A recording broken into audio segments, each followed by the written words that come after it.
ನಮಸ್ಕಾರ. ಇದೀಗ ನೀವು ನೋಡ್ತಿದ್ದೀರಾ ಉಪೆ ನ್ಯೂಸ್. ನಾನು ನಿಮ್ಮ ಪ್ರಿಯಾ. ಇನ್ನು ರಾಜ್ಯ ಕಾಂಗ್ರೆಸ್ ಸರ್ಕಾರದ ದಲಿತ ವಿರೋಧಿ ನೀತಿಯ ವಿರುದ್ಧ ಮನವಿ ಪತ್ರವನ್ನು ಸಲ್ಲಿಸಲಾಯಿತು. ಇನ್ನು ರಾಜ್ಯದ ಕಳೆದ 9 ತಿಂಗಳಲ್ಲಿ ಕಾಂಗ್ರೆಸ್ ಆಡಳಿತವು ದಲಿತ ಸಮುದಾಯದ ವಿಚಾರದಲ್ಲಿ ಕೇವಲ ಮಾತಿನಲ್ಲಿ ಮಾತ್ರ ಕಾಳಜಿಯನ್ನು ತೋರಿ ದಲಿತ ಸಮುದಾಯವನ್ನು ವಂಚಿಸುತ್ತಿದ್ದಾರೆ. ಇನ್ನು ಚುನಾವಣೆಯಲ್ಲಿ ಹೇಳಬೇಕಾದ್ರೆ ತಮ್ಮ ಗೆಲುವಿನ ಸಲುವಾಗಿ ದಲಿತರಿಗೆ ಮೀಸಲಿಟ್ಟಿದ್ದ 11,144 SC ST ಬಾರ್ TSP ಹಣವನ್ನು ಗ್ಯಾರಂಟಿ ಯೋಜನೆಗಳಿಗೆ ಬಳಕೆ ಮಾಡಲು ವರ್ಗಾಯಿಸಿ ದಲಿತ ಗೀತವನ್ನು ಬಲಿಕೊಟ್ಟು ತಮ್ಮ ಸ್ವಾರ್ಥ ಸಾಧನೆಯನ್ನು ಪೂರೈಸಿಕೊಂಡು ಇವರು ಡೋಂಗಿ ದಲಿತ ಕಾಳಜಿಯನ್ನು ಬಯಲು ಮಾಡಿದ್ದಾರೆ. ಇನ್ನು ದಲಿತರ ಹಿತದ ರಕ್ಷಣೆ ಮಾಡಬೇಕಿದ್ದ ಸಮಾಜ ಕಲ್ಯಾಣ ಸಚಿವ HC ಮಹದೇವಪ್ಪನವರು ಈ ಅನ್ಯಾಯದ ವಿರುದ್ಧ ಸೋಲೆತ್ತದೆ ಕಾಂಗ್ರೆಸ್ ಪಾರ್ಟಿಯ ಹಿತಕ್ಕೆ ದಲಿತ ಸಮುದಾಯದ ಹಿತವನ್ನು ರಾಜಿ ಮಾಡಿಕೊಂಡಿದ್ದಾರೆ. ಇನ್ನು ಸಿದ್ದರಾಮಯ್ಯನವರು ಅಲ್ಪಸಂಖ್ಯಾತರಿಗೆ 10,000 ರೂಪಾಯಿ ಕೋಟಿ ಹಣವನ್ನು ವೆಚ್ಚ ಮಾಡಲು ಮಾತ್ರ ಯಾವ ಗ್ಯಾರಂಟಿಯೂ ಅಡ್ಡ ಬಂದಿಲ್ಲ. ಇನ್ನು ಇವರಿಗೆ ದಲಿತರ ಹಿತಾಸಕ್ತಿಗಿಂತ ವೋಟ್ ಬ್ಯಾಂಕ್ ರಾಜಕಾರಣವು ಸರ್ಕಾರಕ್ಕೆ ಆದ್ಯತೆ ಆಗಿರುವುದು ಶೋಚನೀಯ ಸಂಗತಿಯಾಗಿದೆ. ಇನ್ನು ಮೊರಾರ್ಜಿ ಶಾಲೆಯ ಅಭಿವೃದ್ಧಿ ಮತ್ತು ಹೊಸ ಶಾಲೆಗಳ ಆರಂಭಕ್ಕೆ ಮೀಸಲಾದ ಹಣವು ಇತರ ಯೋಜನೆಗಳಿಗೆ ಬಳಕೆಯಾಗಿ ದಲಿತ ಚೆಲ್ಲಾಟವಾಡ್ತಿದ್ದಾರೆ ಮತ್ತು ಹಿಂದುಳಿದ ವಿದ್ಯಾರ್ಥಿಗಳ ಭವಿಷ್ಯದೊಂದಿಗೆ ಇದಲ್ಲದೆ ದಲಿತ ವಿದ್ಯಾರ್ಥಿಗಳ ಉನ್ನತ ಶಿಕ್ಷಣಕ್ಕೆ ಮೀಸಲಿಟ್ಟ ಹಣವು ಕೂಡ ದುರ್ಬಳಕೆಯಾಗಿ ಉನ್ನತ ಶಿಕ್ಷಣದಿಂದ ದಲಿತ ವಿದ್ಯಾರ್ಥಿಗಳನ್ನು ವಂಚಿತರನ್ನಾಗಿ ಮಾಡಲಾಗ್ತಿದೆ. ಇನ್ನು ರಾಜ್ಯ ಸರ್ಕಾರದ ಗ್ಯಾರಂಟಿ ಯೋಜನೆಯನ್ನ ಸಲುವಾಗಿ ಶಿಕ್ಷಣವನ್ನ ನಿರ್ಲಕ್ಷಿಸುತ್ತಿದ್ದಾರೆ. ಇನ್ನು ರಾಜ್ಯದಲ್ಲಿ ಕಳೆದ 8 ತಿಂಗಳಿನಿಂದ ಪರಿಶಿಷ್ಟ ಜಾತಿ ಮತ್ತು ಪರಿಶಿಷ್ಟ ವರ್ಗದವರ ಗೃಹ ನಿರ್ಮಾಣ ಯೋಜನೆಯು ಕೂಡ ಸ್ಥಗಿತಗೊಂಡಿದೆ. ಇನ್ನು ಕೇಂದ್ರ ಸರ್ಕಾರವು ಪ್ರಧಾನಮಂತ್ರಿ ಆವಾಸ್ ಯೋಜನೆಯಲ್ಲಿ ಸಾವಿರಾರು ಮನೆಗಳನ್ನು ನಿರ್ಮಿಸಿ ಹಂಚುತ್ತಿದ್ದಾರೆ. ಇನ್ನು ರಾಜ್ಯ ಸರ್ಕಾರದ ಯೋಜನೆಯು ಕೋಮಾ ಸ್ಥಿತಿಗೆ ತಲುಪಿದೆ. ಇನ್ನು ರೈತ ನಿಧಿ ಯೋಜನೆಯಲ್ಲಿ ದಲಿತ ಕುಟುಂಬದ ವಿದ್ಯಾರ್ಥಿಗಳಿಗೆ ನೀಡುತ್ತಿದ್ದ ವಿದ್ಯಾರ್ಥಿ ವೇತನವು ಕೂಡ ಸ್ಥಗಿತಗೊಂಡಿದೆ. ಜೊತೆಗೆ ಕಿಸಾನ್ ಸಮ್ಮಾನ್ ಯೋಜನೆಗೆ ಹೆಚ್ಚುವರಿಯಾಗಿ ನೀಡುತ್ತಿದ್ದಂತಹ 4,000 ರೂಪಾಯಿಗಳಿಗೂ ಕೂಡ ಕತ್ತರಿ ಪ್ರಯೋಗವಾಗಿದೆ. ಇನ್ನು ಸಿದ್ದರಾಮಯ್ಯನವರು ಬಾಯಿ ತೆಗೆದ್ರೆ ದಲಿತ ಮತ್ತು ಆದಿವಾಸಿಗಳ ಕಲ್ಯಾಣದ ಬಗ್ಗೆ ಮಾತನಾಡುವುದಕ್ಕೆ ಮಾತ್ರ ಅವರ ಹಿತಾಸಕ್ತಿಯನ್ನು ಸೀಮಿತಗೊಳಿಸಿದ್ದಾರೆ. ಇನ್ನು ಪರಿಶಿಷ್ಟ ಜಾತಿ ಮತ್ತು ಪಂಗಡದವರಲ್ಲಿ ಉದ್ಯಮಶೀಲತೆ ಉತ್ತೇಜಿಸುವ ಯೋಜನೆಯನ್ನು ಕೈಗೊಳ್ಳಲು ರಾಜ್ಯ ಸರ್ಕಾರಕ್ಕೆ ಆಸಕ್ತಿ ಇಲ್ಲದಂತಾಗಿದೆ. ಇನ್ನು ರಸ್ತೆ ಬದಿಯ ವ್ಯಾಪಾರಿಗಳಿಗೆ ಕೇಂದ್ರ ಸರ್ಕಾರದ ಸ್ವನಿಧಿ ಯೋಜನೆಗೆ ರಾಜ್ಯ ಸರ್ಕಾರವು ದಲಿತ ಉದ್ಯಮಿಗಳಿಗೆ ಪ್ರೋತ್ಸಾಹ ಧನವಾಗಿ ಬಡ್ಡಿಯಲ್ಲಿ ಪಾಲು ಕೊಡಬಹುದಿತ್ತು. ಆದರೆ ಅದರ ಕಡೆ ಗಮನವೇ ಕೊಟ್ಟಿಲ್ಲ. ಇನ್ನು ಕೇಂದ್ರ ಸರ್ಕಾರ ಮುದ್ರಾ ಯೋಜನೆಯಲ್ಲಿ ದಲಿತರಿಗೆ ಸ್ವಯಂ ಉದ್ಯೋಗ ನೀಡಲು ಉತ್ತೇಜನ ಕೊಡ್ತಿದೆ. ಆದರೆ ರಾಜ್ಯ ಸರ್ಕಾರ ದಲಿತ ಉದ್ಯಮದಾರರನ್ನು ರೂಪಿಸಲು ಮತ್ತು ಉತ್ತೇಜಿಸಲು ಯಾವುದೇ ಆಸಕ್ತಿ ವಹಿಸಿಲ್ಲ ಮತ್ತು ಯಾವುದೇ ಕಾರ್ಯಕ್ರಮವನ್ನು ಬಜೆಟ್ನಲ್ಲಿ ಘೋಷಿಸಿಯೂ ಇಲ್ಲ. ಇನ್ನು ಗ್ಯಾರಂಟಿಗೆ ಹಣ ನೀಡಬೇಕಾದ ಕಾರಣ 2024-25 ಮುಂಗಡ ಪತ್ರದಲ್ಲಿ ಮತ್ತೆ 11,000 ಕೋಟಿ ಅನುದಾನ ಕಡಿತವಾಗಿದೆ.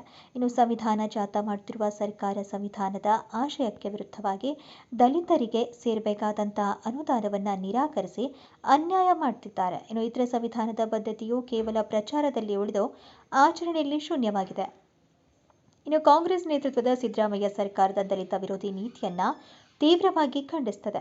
ಇನ್ನು ಮುಂಗಡ ಪತ್ರದಲ್ಲಿ SC ST ಬಾರ್ TSP ಹಣವನ್ನು ಕೂಡಲೇ ವಾಪಸ್ ನೀಡಬೇಕು ಎಂದು ಒತ್ತಾಯಿಸಿದ್ದಾರೆ. ಇನ್ನು ಸಂವಿಧಾನಬದ್ಧ ಕಲ್ಯಾಣ ಯೋಜನೆಗಳ ಹಣದ ದುರುಪಯೋಗ ಸಲ್ಲದು ಎಂದು ಎಚ್ಚರಿಸುತ್ತೇವೆ. ಇನ್ನು ನಿಮ್ಮ ಸ್ವಾರ್ಥಕ್ಕೆ ದಲಿತರಿಗೆ ಅನ್ಯಾಯ ಮಾಡಬಾರದು ಅಂತ ಆಗ್ರಹಿಸುತ್ತೇವೆ. ಹಣ ದುರ್ಬಳಕೆ ಮಾಡಿಕೊಂಡಿದ್ದ ಕಾಂಗ್ರೆಸ್ ಸರ್ಕಾರಕ್ಕೆ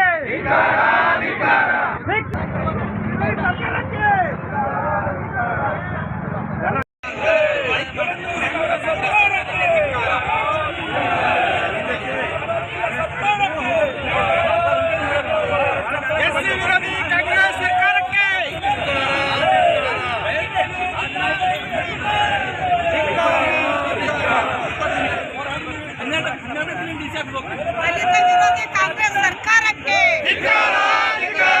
ಕಾಂಗ್ರೆಸ್ ಸರ್ಕಾರಕ್ಕೆ ದಲಿತ ವಿರೋಧಿ ಕಾಂಗ್ರೆಸ್ ಸರ್ಕಾರಕ್ಕೆ ಧಿಕ್ಕಾರ ಧಿಕ್ಕಾರ. ಧಿಕ್ಕಾರ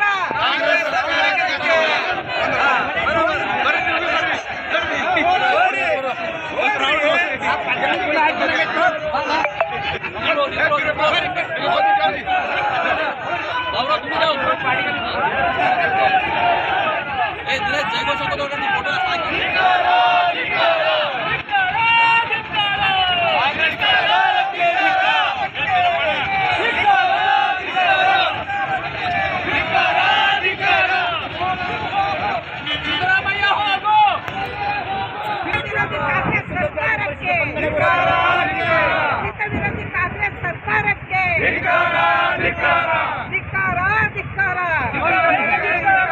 ಧಿಕ್ಕಾರ ಧಿಕ್ಕಾರ.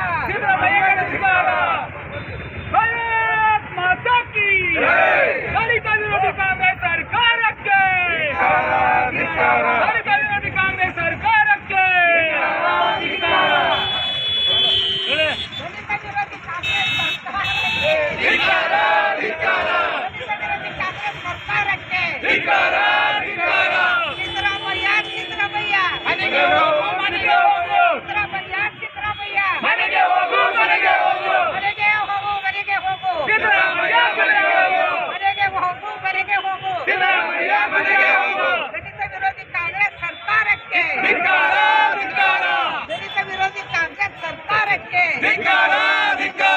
ಹಣ ದುರ್ಬಳಕೆ ಮಾಡಿದ ಕಾಂಗ್ರೆಸ್ ಸರ್ಕಾರಕ್ಕೆ ಹಣ ದುರ್ಬಳಕೆ ಮಾಡಿದ ಕಾಂಗ್ರೆಸ್ ಸರ್ಕಾರಕ್ಕೆ ಧಿಕ್ಕಾರ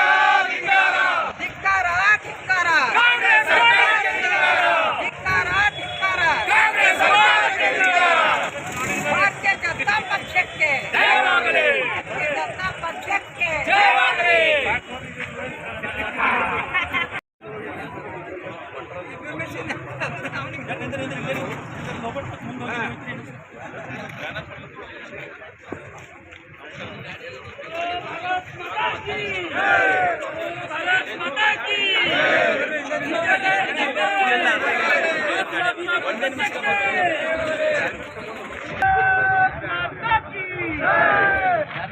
ದಲಿತ ವಿರೋಧಿ ಕಾಂಗ್ರೆಸ್ ಸರ್ಕಾರಕ್ಕೆ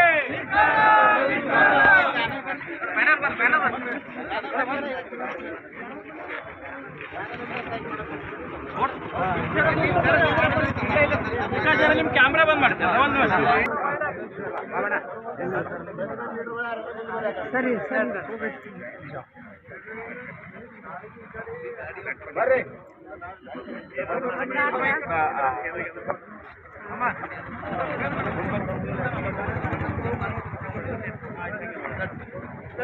बोलो भारत माता की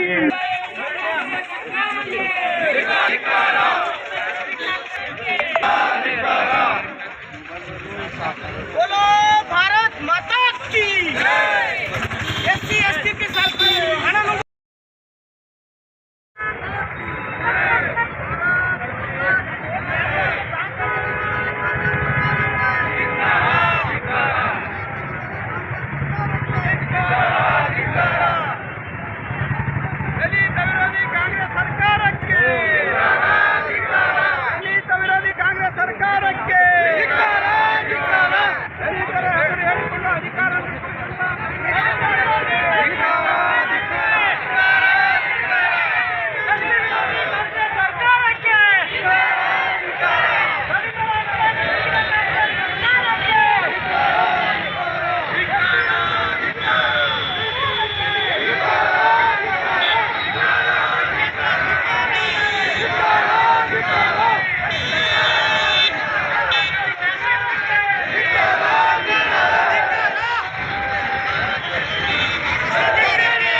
ಕಾಂಗ್ರೆಸ್